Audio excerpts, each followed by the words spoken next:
Hello, everyone, and welcome to the Man United Agenda. Is Ole Gunnar Solskjaar under pressure? Let's discuss it.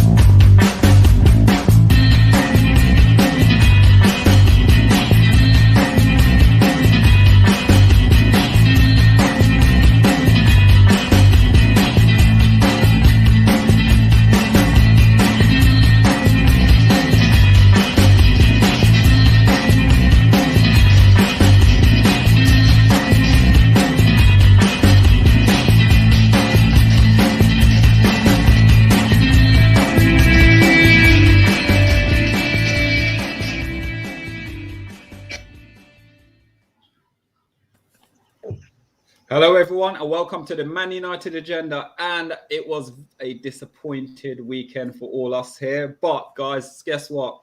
There's another game coming up midweek. But before we discuss the midweek game and we go into midweek, join us tomorrow night for that one. But tonight, it's all about studs up, and it's all about, is Ole Gunnar Solskjaar under pressure? So let's start off first. Poor performance, guys. We talk about this all the time, about breaking teams down, pattern of play, and it seems like we struggle, especially last season. We did fantastic at home. This season we kickstart the season, we won at home, but then in the last sort of few games or so, it's almost like we don't have that same penetration about us. So let's start off with Mr. B first. Mr. B, Ole Gunnar Solskjaar under pressure, or is it just a blip at the moment? He's been under pressure since he came into the job, let's be honest. He had the 3-month grace where he played a certain formation. He got the job. He's been under pressure. Every game he plays, he's under pressure. So, Mr. B, you're a little bit low. You're very low, Mr. B. With a man with such a deep voice. Nah, still low. Still low. Yeah. Oh. So what we'll do was let him sort it out. I think we'll go on Monday. Let's go. Yeah, let me talk about this. We talk about pressure. Man United is one of the most pressurized jobs for players and managers. I mean, look, it's always the showtime. It's always the media's on you, whether you're a player. Look at Maguire. He's having to deal with all this media. Any manager that comes to Man United has to deal with all the media, the attention. It is a pressurized job, so you have to be ready for it. And I think Ollie, he's been known at the club. He played for Man United at the top level, so I think he knows what it's all about. And he does reiterate this a lot of the time when he's doing his interviews. He does say he knows the pressure, he knows what it's about, and all this kind of thing. And one thing with him, from the outside, he always appears quite cool and calm. You never see him getting irate or feeling the pressure. Everyone's looking for cracks when you're a Man United manager. Everyone's looking, unless you're Fergie and sort of really going for it because you speak with conviction. I think Ollie's decided to come with his approach to be really calm, cool, and aware that you can't get me. You're not going to see me pressurized, or you're not going to see any cracks here with me. So I don't know. You're nodding there, OS, and I know you agree with me. We always agree lately. What do you think? I don't know what's going on. We're always agreeing. What I will add to that is I think Ollie feels the pressure from the fans. I don't think he feels the pressure from the owners for his job. Does that make sense? Because I think he knows the owners are going to be happy with the progress he's made. And he also knows that the owners are going to be happy because they've put in place someone who the fans love. So it's difficult for fans to criticize him. But even that now is becoming not real now, because fans are starting to criticize him. So I think I agree with you. I don't think he's going to feel under the cosh. I don't think he's going to feel pressurized as long as the fans start booing. If the fans start booing or showing frustration, then I think that's when he's going to really, really feel the pressure. I mean, that's what I think. I mean, Britt, sorry, go on, Monday. Well, yeah. So I was going to say to Britt, it's about results as well, don't you think, Britt? 100%, I do. Yeah, he's been under pressure since day one from this job. Like everybody's saying, this is probably the at least the highest profile job in English football. Mhm. You have to crack on and you have to get a job done. He's going to start to feel more pressure now because we're seeing the progress. We know the progress. We know what he's done, but it's just, okay, are you going to be able to take us to the next level we need to go to? Or is it your staff holding you back? We'll get into all that later. Or is it players, how they're getting the message interpreted to them? Or is it Oli? And he's saying, this is the way I want it done, do it this way, and blah, blah, blah. And the results aren't getting there. But there's lots of decisions. But yeah, like you said, he's not going to feel it from the board. He's not. Part of me thinks he might have been given the job, first of all, because the fans, we love him. He's a hero to us. Second, nobody else wanted the job. Well, that's a good point. I mean, it was interim, right? He got brought in on an interim basis. So the fans would not react strongly to that because it's interim, because there's an expectation that he's going to be replaced by someone who is going to do that. But because he had that really good spell at the beginning, which a lot of new managers do, correct, they hired him. And it's difficult for fans to go against that, especially when the results were going well. You know what I mean? And even when they hired him then, I was still a bit weird about that because I'm like, if something goes wrong, what happens? Because I don't want, he's a legend at the club. I don't want to turn against him in a negative way, you know? So that's, I think, the fight that every fan is facing right now that is not happy with what's going on. Very well said. Mr. B, joining, sorry, can you hear us, yeah? Yeah, I can hear you, yeah. Oh, you're very low still. Let's give you, go on. Yeah, go on. Yeah, so we'll try and work with you and your technical difficulty at the moment. So you want me to do sign language for him? Yeah, with obviously Ole, you know, you've been backing him because obviously, like you keep saying, he's a manager. He's who Man United employed, and you're a Man United supporter. Pressure or no pressure? Only 8 games played now. So is there actually a pressure on Ole? Because I'm baffled. Only 8 games played. We're sitting joined like second in the league. Joint second league with 13 points, with Liverpool with 14 points. I can't see where there's pressure, really, is there? I can't see the pressure. The pressure comes from the performances, let's be honest. If we keep playing, or Oli keeps picking the players that he's picking to play in certain positions, he's going to be under pressure. He's going to be under pressure from us, the fans, because we want to see us play expansive football. At the moment, it's like we're playing not to lose instead of going out to win. So at the moment, the pressure, I think, is coming from us, the fans. It's not going to, as my guy, oh God, my name, your name's gone. Brett. Sorry. Yeah. As you were saying, big man. The board, he's not under pressure from the board. Me personally, I think the board are happy with him qualifying for 4th. If you look at all the managers that have been sacked, it's when we've been out of when we couldn't qualify for the Champions League. So his remit, I believe, is just to qualify for the Champions League. Our remit as fans, we're saying push on, we want us to win the league. So I don't know, the fact that he keeps playing certain players, that is his style. As much as we hate it, as much as we detest it, as much as it pisses us off, that is the style that he has. He's not gonna. We had the opportunity as a club, or he had an opportunity to buy a central midfielder. There was a few out there who could have been bought. Let's be honest. He didn't buy it. He didn't want to buy a central midfielder. He wanted a forward, or the forward came up, but there was always rumours that he wanted to buy a forward. Ronaldo came up. We knew he was going to buy a centre-back. We knew we were buying Sancho. The centre midfielder came from us, the fans, because he loves McFred. The pressure came, the money, the vision is coming from us. Every week we see the lineup, it's like, oh God. Yeah. But Mr. B, sorry, yeah. now I was just going to say, just to add to what you're saying there, like, to be honest, I know we always talk about the midfield, but for me, I feel like the issue is bigger than the midfield. Like, I think if Pep is in charge of this team, if Tuchel is in charge of this team, they're going to find a way to work with the midfield that we have. Whether it's McFred, whether it's Matic and Fred, the two people that people always criticize, I believe that they will find a way to get something out of them. You know what I mean? Like, I'm not saying that that's the best midfield that we have, but I really believe it's a bigger issue than just talking about our midfield. Like, I believe it's a style of play, as we always discuss. And Oli, that is the biggest issue he's facing right now. Whether it's him or whether he's his coaching staff, that's where I think the problems are. And we're seeing it evidently. It's the same mistakes we're making against the same level teams that sit back.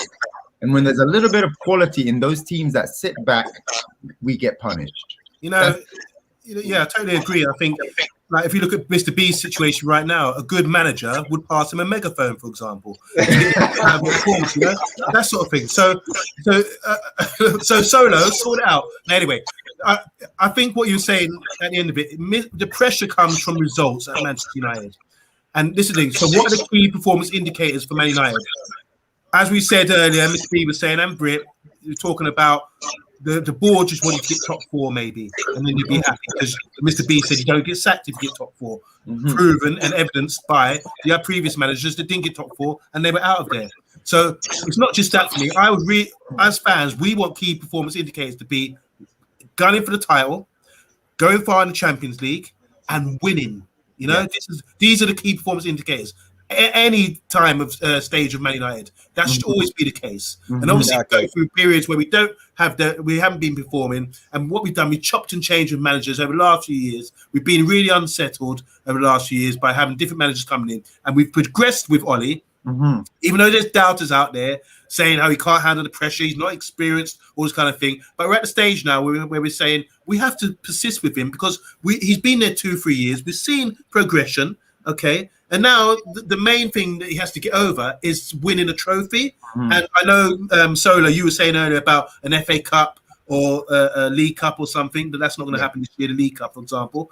But I think the fans want to see us really pushing for a major, big trophy because it's been since 2013, and that is the real pressure at the end of it for Ole Gunnar Solskjaer. So now he could, for example, he could mess up one of the key performance indicators, as in come 6th or 7th in the league, but then he could win the Champions League. And so the pressure's on him. It's one of those two for me, not the FA Cup. It's one of those big trophies you have to win. What do you think, Britt? Yeah, no, I totally agree. Like, not to discredit or take away from the Carabao Cup, respectfully, not, because a trophy, it's great, but the Carabao Cup has never saved anybody's job. It will never save anybody's job. So in the end, we don't care if we win the Carabao Cup in that instance, because we as Man United, and this is something we have to accept, and we can only accept, we are judged on the league and Champions League. Everything else is, hey, extra trophies for the cabinet. Let's get that cabinet heavier. That's all. That's all. If it's no league and no Champions League, it don't matter who you are. It's not good enough for Man United. I hear you, Brett, but when you say we are judged on that, who's the we? Because us as a club. Okay, because I don't know if our owners judge that. Oh, you know what? I mean? Dude, no, I'm not going to speak for them, dude. They don't care.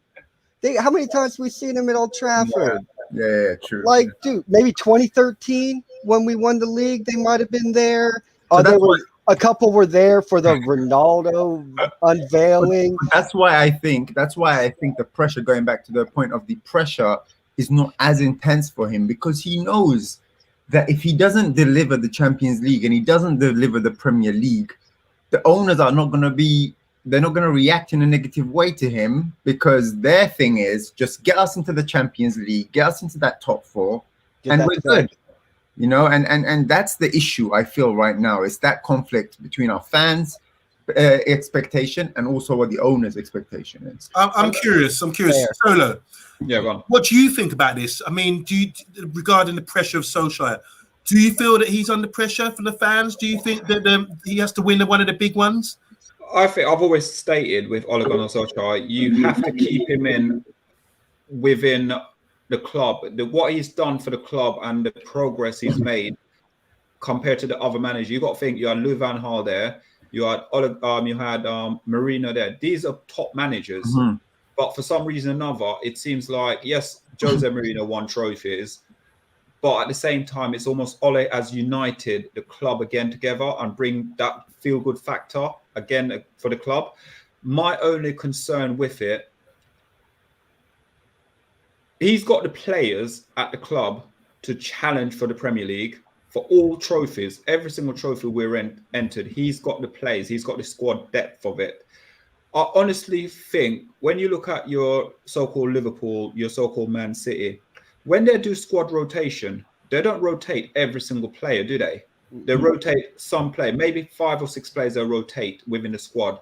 Seems like with Ole Gunnar Solskjaer, he doesn't know what to do. And again, we're picking up with the coaching staff. Is that something to do with the coaching staff at the club, giving him instruction to say, oh, I think you just rotate them. These guys did really well. We did sort of 11 and 11 where we put the reserve against the first team, and that's what the result was. And it's almost like he's going with a win, like saying, right, when it comes to the League Cup, we're just going to go with that then. For me, a trophy is a trophy. I'm upset and I'm gutted we didn't progress in the League Cup because it is a trophy. And just getting that winning mentality underneath your belt, it's all about progression for the next season. Everything is progression. You win one trophy, next season you know what's going to happen. It brings a bit more confidence in the players. Solo. All right. We're at a stage now. You were saying earlier on about we're 8 games in and that kind of thing. But there's a big question mark at the moment because we're in between losing at Villa and our next game. If we lose that, we're going to be bottom of the Champions League. Do you understand what I'm saying? With so many games to go. And this is going to be a major issue. So is there pressure at the moment? I would say yes. Because if we have to win against Villarreal, a team we've never beaten before, on Wednesday. So again, Solskjaer, he's done it before, been under pressure, lost a couple, and come back and won big games and that kind of thing, and relieve the pressure. So maybe I think he can. Some people react well to pressure, and hopefully I think he can, and the players can too, and have that bit of freedom to go and win against Villarreal on Wednesday. There's a lot of good comments. There's a lot of good comments that people are posting regarding what we're discussing. I mean, when you're ready, Solo, to read them out because they're really, really touching on some good subjects that you guys are. So for me, I'll hit it and then we'll go to the questions. But for me, what I look at the moment, Ole Gunnar Solskjaer is invincible at Man United. He's invincible at United. Providing he finish in the top 4 in the Premier League, he's invincible. He will not be sacked by the Glazers because the Glazers only expect top 4 season in, season out. They don't care about winning trophies. They don't care about it. So Ole Gunnar Solskjaer is bulletproof. He will not be sacked at Man United unless he finishes outside the top 4. That's the only way he will get sacked.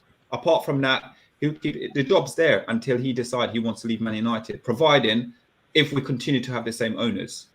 Or if the fans turn against him. Yes, and then the owners will blame Ole rather than backing Ole for the situation at the club right now. So I'm going to say Ole is not under pressure. I'm going to put a quick show of hands. I think because we've got to beat Villarreal in a couple of days' time, I'm saying he is a bit under pressure at the moment. I would definitely go with that. Champions League is important, in my opinion. We can't 2 years in a row go out in the group Mr. B, you done it to me. The Champions League, man. Yeah, exactly. You're telling me if we lose to Villarreal, there's a real thing. We're going to be worried about finishing bottom, and then there's no Europa League.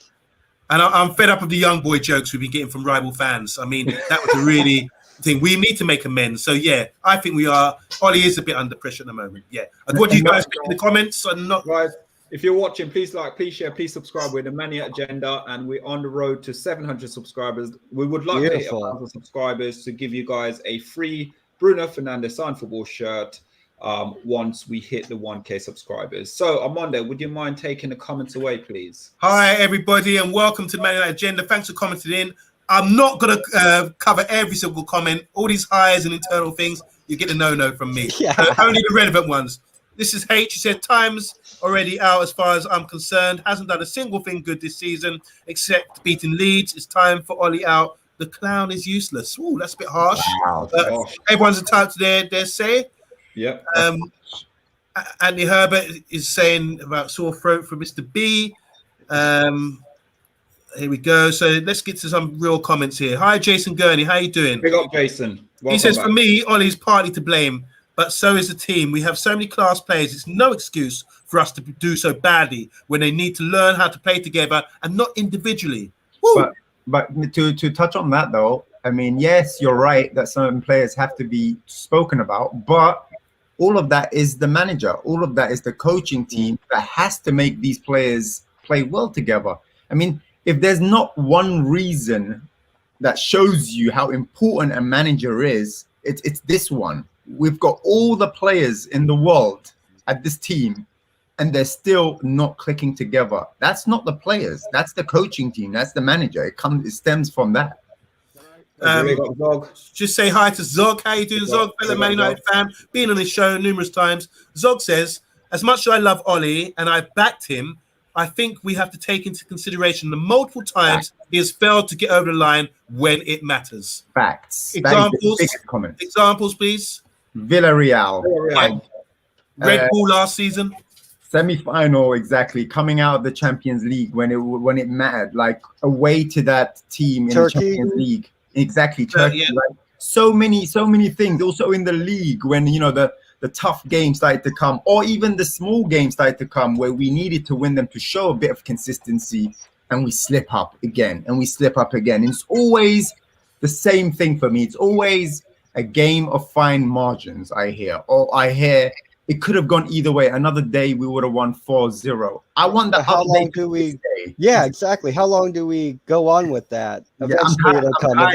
Eventually. Yeah, I'm tired of it. By then, 10 years go by, and you're like, "Hey, eventually we'll get it." Yeah. I've got Jason Gurney again saying, I don't know if something has gone on behind the scenes, but as a team, they need to learn how to work together more. And now being greedy, maybe a new formation could work. Like a 4-4-2 or back to a 4-3-3. Did you guys notice that though? Change. Yeah. Did you notice that in our last game, like Greenwood did not care about the rest of the team. His thing was, I'm going to try everything I can to score. When there's moments where he could have passed. I don't know if he was upset from the previous game when Ronaldo has one opportunity to just roll the ball across to him to tap it in, and Ronaldo didn't do that. So now he's doing it himself. There's a really weird thing going on the pitch. Where also, you've only picked up that game. Did you pick up the game when he came on as a sub as well against West Ham? He did the same thing. Yeah. It was like almost he's trying to do everything on his own in that team. But if he keeps doing that, it must be an instruction. Internal. Someone must be saying to him, go out there and just shoot as much as you can. Like your aim is just as soon as you get the ball, shoot. So there's a weirdness going on there for sure. Yeah, agreed. Okay, and finally we've got Akil. He says we have got worse this season after signing three world-class players. Still playing McFred to put our best midfielder on the wing and the new 75 million pound creative winger on the bench. Mr. B, take that one away, Mr. B. All right, no, maybe not. Mr. B approves. The man from Del Monte approves. Says yes. He approved it. Yeah, he's having a nightmare today, Mr. B. And again, Akil again after that beautiful comment, he says the narrative around all of Ollie's signings being successful is a myth. He signed Dan James, Igalo, Van der Beek, Aaron Wan-Bissaka, who many think is not good enough. Maguire overpaid massively. Tellez did nothing yet. So it's quite harsh comment. Zog says Murder Mace is shooting, talking about Mason Greenwood is shooting too much because he knows the whole team is playing for Ronaldo. Interesting observation. Hi, Lakiko, how you doing?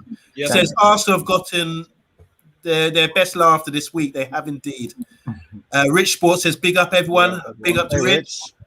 And Zog says Mr. B needs to learn sign language real quick. Yeah, the jokes are flying. Can you hear me? Yes, yes. He's back. Congratulations. Great management there. I mean, we weren't under any pressure, were we? Sorry, man. I don't know what's under pressure. You try running a Man United agenda show. Sorry. Mr. B, is there anything that we've covered that you want to specifically say? Any points? Because you were raving about this right here. Akil's comment, not that one. Yeah, he's actually banged it on the head. He's knocked it. This is the quote right here. I'm sorry. 3 world-class players. He still plays McFred. And I know who he's talking about putting Paul Pogba. I mean, he must be so sick and tired of knowing. I know he does a good job on the wing. I understand that he creates on the wing. But he is a central midfielder who has won the World Cup. If he plays at Juventus, are Juventus playing him on the wing? Nope. If he goes Real Madrid, are they playing him on the wing? No. Exactly. So now you're looking at maybe there is something going on that we don't know about, because he's got 3 months left before he tells us where he's going. We all know he's going to go Real Madrid. So that's a whole nother topic. You've got Ronaldo coming in, taking man's shirt number. I mean, Cavani didn't give his shirt to Sancho, but he gave it to Ronaldo. It worked out well in the end, because if Sancho had taken that shirt and then Ronaldo had come in, there would have been a whole load of chaos going on there. So They hadn't known it was happening. You think so? Why else not give No, but also Sancho that number though? Unless also- you have in the works bringing Ronaldo back. No, I also think Daniel James leaving was the key thing, because that number that Daniel James had is the number that Cavani wears for Uruguay. So if that wasn't available, I don't know if Cavani would have been so open to giving that number to Ronaldo. Good comment. That's good fair comment. too. Guys, if you're watching, like, share, subscribe. We're in the Man United Agenda, and please hit that subscribe button. On the road to 700 subscribers. And now let's dig into part 2 of the show. Bruno Fernandes missed penalty. So let's go to OS. He's missed 2 penalties now in 20 penalty taken. Ronaldo, obviously, the rumor is Ole Gunnar Solskjaar wasn't happy with the Villa player trying to get into was it Bruno Fernandes' ears and Ronaldo's ear, letting Ronaldo take the penalty. Yeah. It's part and parcel of the game, isn't it? So I don't understand why he was getting upset regarding that situation. It's part of it. So do you think the next penalty will be Ronaldo, or do you still think Bruno Fernandes should stick to it?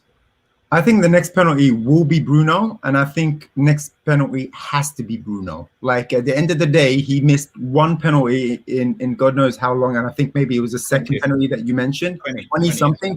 He's a superb penalty taker. I mean, that's what he does, you know. So him missing 1 penalty for me means nothing. It means really nothing. It was devastating that we didn't, pick up that goal and that point, but it happens. That's football. And then, in the aftermatch, he's complaining about Martinez being in his head. That is Martinez's job. That's what he has to do. And he did it to perfection. He got into Bruno's job. And then I was hearing, of course, some people saying, did Bruno mean to miss that to get all his job and all of that? No. Bruno wanted to score that. He got in his head, and he just totally took him out. I actually applaud Martinez, because that's what a goalkeeper has to do. I say give Bruno the ball straight back, and Bruno takes the penalty next. That for me. What do you think, Mr. B? Now you're muted. Oh, you're muted. Yourself. He's having a nightmare. Mute. Unmute yourself. Mute. I didn't even listen. There Listen, I'm gonna be the one who gets blamed for this. I didn't touch no mute button, Okay. No mute button. Sorry, Owes, could you repeat that last part of that question for me, please? I was just saying, what do you think with regards to if our next penalties that are coming up right now? It has to be Bruno. No. It has to be Bruno for team morale, for respect to the fact that Bruno has only missed 2 penalties. There's no way. I understand Ronaldo is Ronaldo, but he's come into the team, and Bruno's not a crap penalty taker. He doesn't miss. It's not Aguero where he's missing 4 out of 5 or whatever. Mhm. It's the first one he missed. Did he miss the first one for us? It was saved. So I believe it was saved anyway. Right. So he's had 19 since. And yes, so no, let's not throw some ridiculous, because if that happens, that is when I think there's going to be a whole more issues going on, more side issues, because we already know Ronaldo's got that personality where it's Cristiano Ronaldo, man. He does what he does, and he's proved and he's earned the right to do what he does. But at the same time, it's a team game, and Manchester United, he left a team. Don't forget, he left. One did what he did at Real Madrid, got his love, and he's come back to more love. That's fine, no problem. But he's got to understand in football terms that he can't just walk. He can't just walk into team and demand penalties. If Bruno says to him, "Brethren, I'll give you the penalty," fine. But if I'm Bruno and my goal bonus is 20 grand, I'm not giving him my penalty. 100%. Yeah, Britt, what do you make of it? Obviously, looking at his he missed the penalty, but his body language wasn't Bruno Fernandes' body language, because I've seen him miss the penalty. What was saved? I think it was like we said. I think it's the first or second penalty, and he basically was fuming when he missed it. But this penalty, it's almost like he missed it. He just looked around and that was it. Really, I'm not saying he didn't care, but body language wise, I don't know what's going on at the moment with him. I don't know whether or not we said earlier the nerve of Ronaldo watching over him or what it was, but he didn't look like the Bruno Fernandes taking that penalty. I'd say, not to make excuses or anything, of course, but just probably the frustration of the whole game and building up, and then finally you get a penalty, and then you sky it over the bar. It's like, oh, of course, why not? Like, of course this would happen right now. So that's my take on it with his body language after the missed penalty. But I could be wrong, but because I would have been frustrated. We were all frustrated watching it, and like it finally comes in, it's like, okay, cool, we're gonna steal a point out of this. Thank goodness. He got frustrated through the whole game, as you mentioned. The whole game, he was getting frustrated, and then that was just the icing on the cake. I don't know if you saw that on Monday, but I mean, that's what I saw. I carried over from West Ham too. Like, lots of. I want to make a few points. Make a few points. One, as OS said, credit to the keeper. We don't see enough of that. I would have liked to see De Gea doing something like that in the shouting, making that sort of thing. Even with the goal that Aston Villa scored, he should have been protesting, for example. We can get onto that later about the goal. I don't think it was a goal. But not just that. I remember when Van Nistelrooy was in a pressure situation. He was getting a lot of abuse against Arsenal, and it was a tough game. It was really, exciting game, and we had a precious penalty, and he blasted it over the bar. And I think it's the game when Martin Keown turned into like a mate, and start jumping around and everything else. So pressure gets to you. And this happens to everybody. What I think Bruno tried to do was like say, all right, you think I'm that guy who's just going to slot it in, roll it in that side, roll it in the other side. No, I'm going to put it in the roof of the net and say, you even tried it with me. But remember, Martinez, I don't know if you guys watched the Copa America, what he did to Colombia in the semi-finals, the penalty shootout, was ruthless. Yeah, Bruce, it reminds you of Bruce Grobbelaar, 85, 84 in Roma, when he done the crazy legs. Or Jersey Dudek against AC Milan. I'm not endorsing Liverpool by any means on the Man United show, but I'm just giving examples of goalkeepers doing their best to make themselves put off players and thing. You're able to do that. You can bend the rules. So fair play to Martinez. Going forward, Ronaldo needs to take the penalties. And I'm not saying it might dent confidence or whatever, but in my opinion, Ronaldo's a great striker with the ball. It helps him get his confidence up because he's not doing that much movement anymore. He needs to be fed goals in a way. So I want to see him get his confidence up by giving the penalties. It doesn't matter. It's a team. Who cares about your stats, Bruno, or anything like that? Yeah, you've been taking penalties. You've done a fantastic job for us. But I think Ronaldo is the key figure for our squad. And I think he's the one who deserves to be taking penalties because it will give everyone confidence. When he scores, he's going to be more. He's going to be more on it for us. At the moment, I sense that I don't want to get to the situation where we're playing poorly, he's struggling, throwing his arms up in the air, and then not getting anything. So I think Ronaldo for now should take penalties. But Monday, this is a good point though. Like Bruno has better conversion rate at penalties than Ronaldo though. So how it wouldn't make sense to give it to him, don't you think? No, I think Ronaldo is a great striker. It will give him confidence as the figurehead of our team. It will give him confidence to take penalties. And going forward, his stats will go up. He might get a golden boot out of it. It's more important for him than a midfielder who should be playing as a number 8, but wants to play high up the pitch. Sorry. No.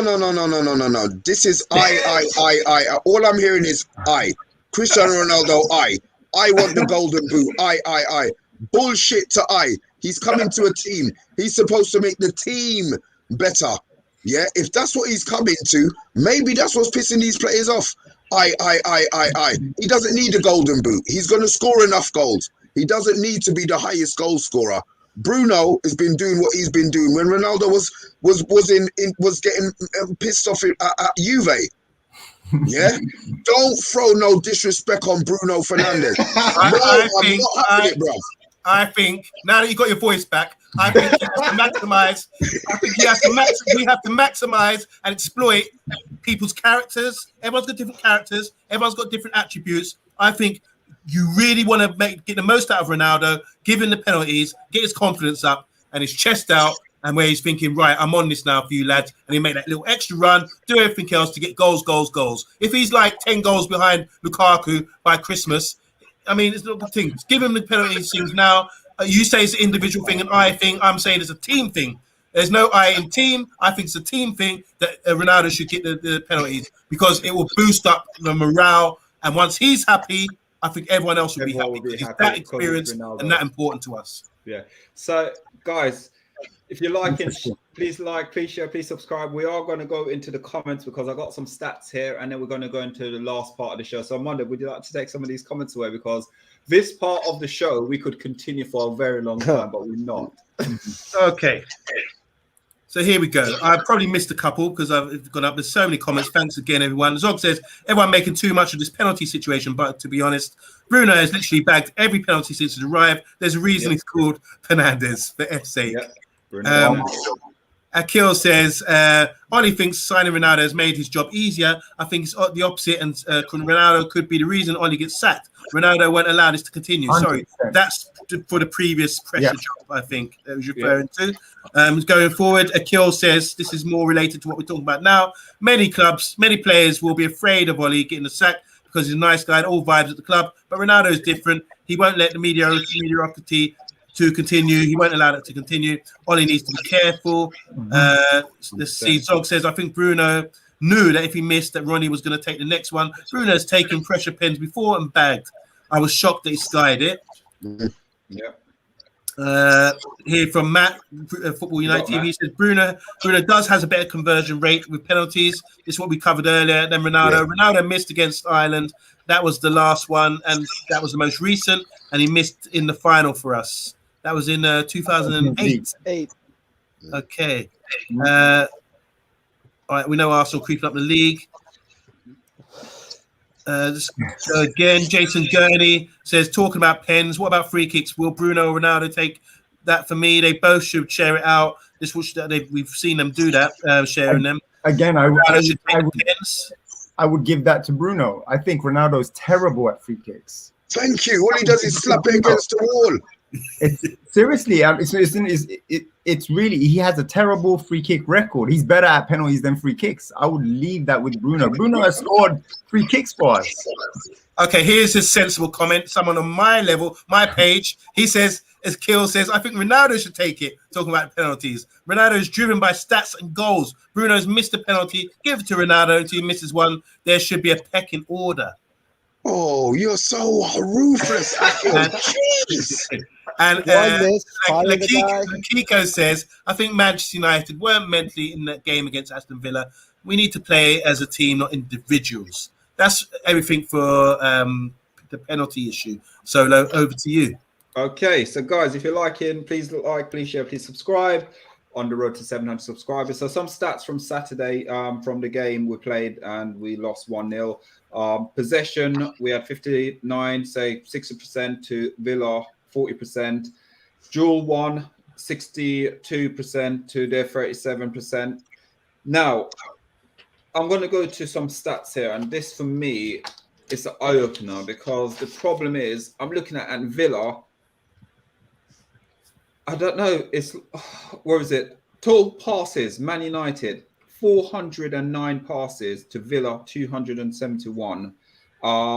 Possession accuracy, 76% to Villa, 69%. Then you got, what was the other one I wanted to look at? Total crosses, 20 to their 21. Successful rate of crossing, they had a higher percentages than Man United. And that was Villa. So that's all I want to go into. Let's talk about the last part of the show. And guys, hit your comments and let us know. Who is it that needs to take more responsibility at the club, the players or the manager? For me, I'm going to put it out there. I'm going to start this off. The manager, the coaching staff, everyone trains. They train about 3 to 4 times a week. He set up the tactics. They set up how they want to play, how the defense meant to play, how the forward, the wingers, everyone meant to play. The minute I believe the players cross the white line, it's their responsibility on the pitch. Then it becomes their responsibility. The coach can be there and bark an instruction, but at the same time, players have to take responsibility as well. And I honestly don't believe some of these players owned up on the weekend. They're not wearing the badge. They're not wearing it properly. So I don't know who wants to kickstart. Does anyone agree with me or I'll disagree? go first. I disagree in a way. I see why you said that. I do see why you said that. But I think the reason for that the reason for what the players are doing on the pitch stems from the manager and the comfort that they know that there's no real consequence to what happens on the pitch. It's vibes. That's what it feels like. It feels like these guys are just, I don't know, either they're working on finishing, they're working on something in the training ground. We don't know what that is because we don't see it on the pitch. When they go on the pitch, of course, when they're one-on-one and they miss these one-on-ones, it's them. It's down to them, and you blame them. You don't blame the manager for people missing chances. But we don't even get ourselves really into those positions where we create these clear-cut chances that we see the likes of Liverpool create. We see the likes of City create. We see even Chelsea create. I'm not a fan of the way Chelsea play, to be honest with you. For me, it's too defensive. But they still create chances, you know what I mean, and clear-cut chances. And that's why, for me, I think it all stems from Oli. It stems from him, not even the coaching team, from Oli. Because if you had a firm manager there where you knew the consequence would be intense, you would be benched, you would not hear the end of it, then your performance would improve. But if your manager is not there and you don't have that fear, it's comfort. It's comfort for you. And that we need to take the comfort out of those players. Mr. B. Coach and Mr. B. Coach, Mr. B, the coach. Mute. Mute. Pam, please beware. Can you hear me? Yes. Yeah. Yes. Yeah. OS, you banged it on the head. You really, really did. That. I don't really know what to say after that, if I'm honest. I really, really don't. That you nailed that one, boy. Appreciate that. Shit. Mr. B speechless. Mr. B speechless. Let's go Brit. Brit, you with us? Oh, Brit's there. No, Okay. Maybe a Monday. I'll take this. Yeah, I totally agree with OS. I was nodding and even giving him a little clap, a jazz clap. You know, a jazz clap. I Totally agree, OS. You make some really good points, man. That's why we love having you on here. I think we bounce off together. Even when we don't agree, sometimes you make me think, oh my God, yeah. And the way you describe things as well is really good, on point. My issue, what I was going to say about this, I do agree it's to do with the manager. He does need to be more assertive and he does need to take more responsibility. And people do get lackadaisical. And, I think I can get away with this. Like you said, I totally agree with that. It's a mindset thing. But also, I think, for example, we're playing Villa. You got to have a game plan for each game that you play.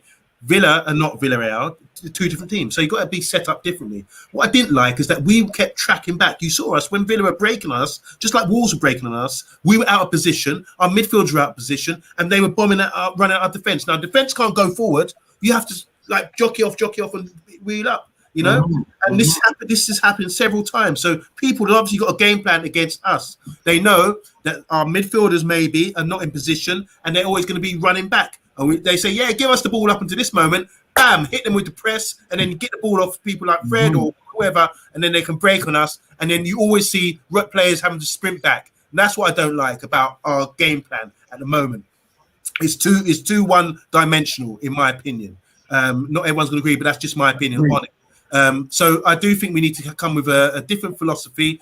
I would rather see with numbers in front of the ball, not being defensive, but just say, so they don't break on us. You have to get through. It's harder to play through players than it is running straight at, oh, we're on the back four already. You know, with no one there. So that's something I think that needs to be addressed. And also going forward with goals, we were struggling all of a sudden to break down teams.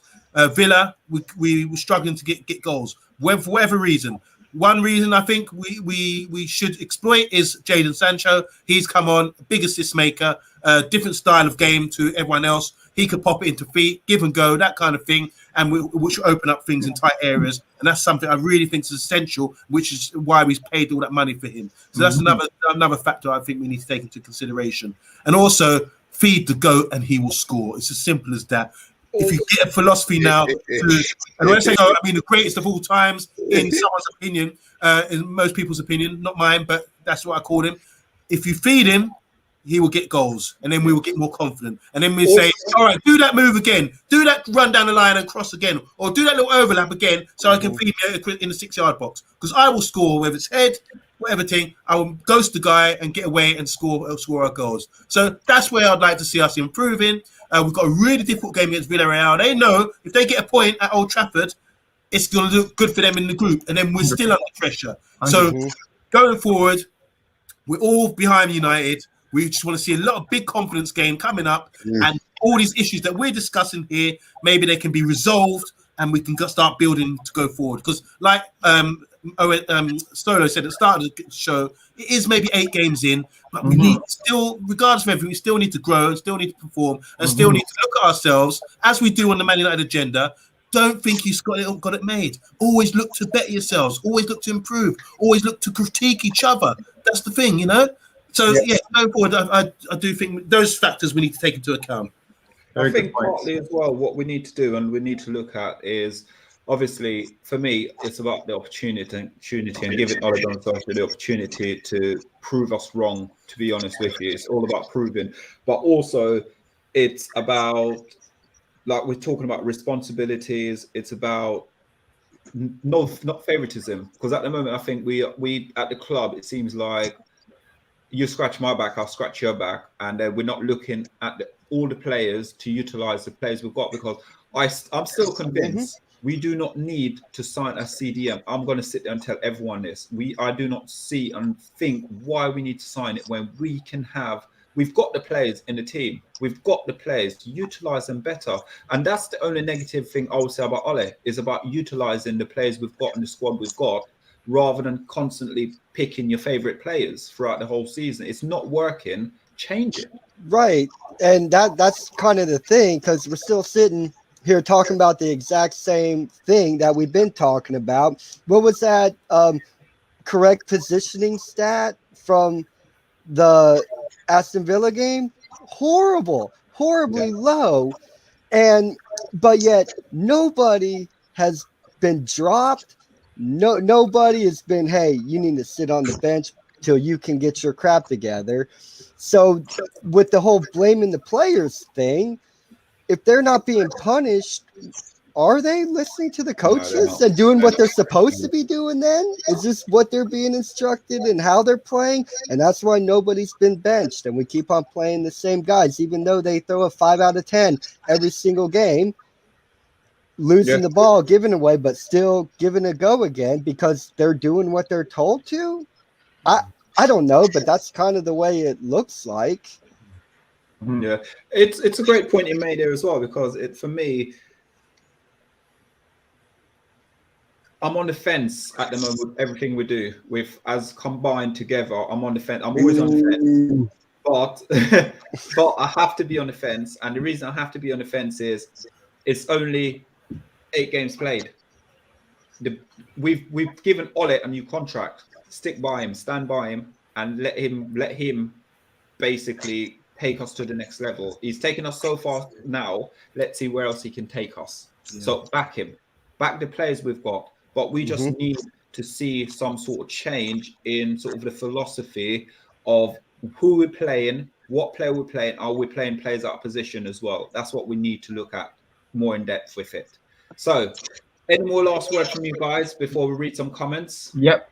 I would say I want to see improvement. That's what I want to see. Like, I think that's what I'm not seeing from Oli. Like, yeah, we're always going to back whatever managers at Man United because that's what we do. We're going to back him to the end.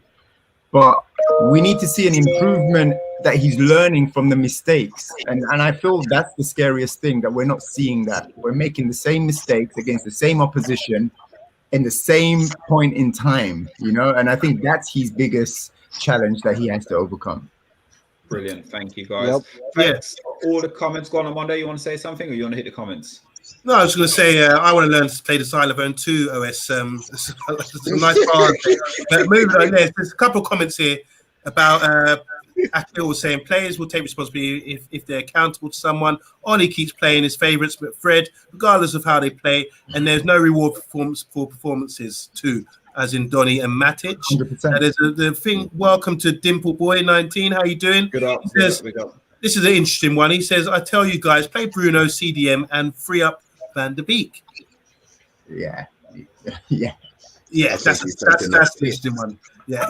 Akil again. Akil's dropping some real gems today. He says, players can't bail out a manager all the time. Moments FT football is not sustainable. The manager can't just sit there and let the game pass by hoping someone will come up with a moment of brilliance. Yes.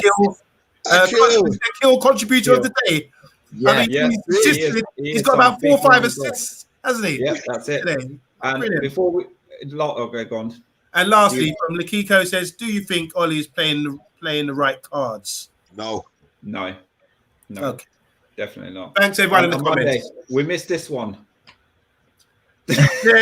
Just to let everyone know out there, I'm not only the quiz master, I'm the sports master. I've got track and field Don. I love track and field as well. And if Sam Spurs for Life is interested, let's talk. Give up Tottenham. Yeah. Oh. All right, here we go. Andy Herbert says you can blame both players and manager, but the butt stops with the manager. He's right. That's true. Very true. So, guys, if you're liking, please share, subscribe. We're the Money Agenda, and we will be back here tomorrow night at 8 p.m. for the preview show of the Champions League against Villarreal. Can we do it, guys? Can we beat Villarreal finally? Yes. No Shaw and no Maguire. Let's hope. Come on, guys. We've got confidence, man. We've got Phil Jones back. Phil Jones is back, guys. But guys, really appreciate all the comments. Thank you for liking, sharing, subscribing. We're the Money Agenda.